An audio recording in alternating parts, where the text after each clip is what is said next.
And right now we're tracking Tropical Storm Colin, which is on its way to strike Florida and could cause some serious flooding along the Gulf Coast. Local 10 has crews tracking the storm as it approaches the Gulf Coast because, as we mentioned there, the governor declaring a state of emergency in 34 counties, wanting the whole state to pay attention. Local 10 is your weather authority. Chief Certified Meteorologist Betty Davis is tracking the storm for us from the Weather Center. Betty.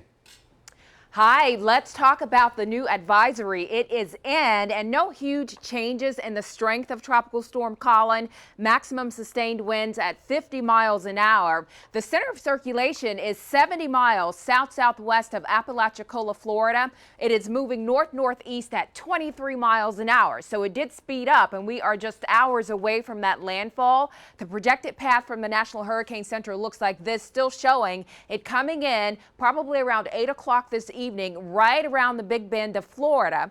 Thereafter, it's going to continue to move swiftly off toward the northeast, such that by early Tuesday morning, it's along the Georgia and Carolina coasts, and then it will likely weaken and continue a quick journey out over the Atlantic. Now, what we're seeing out there right now on the infrared satellite view is a highly disorganized Tropical Storm Colin.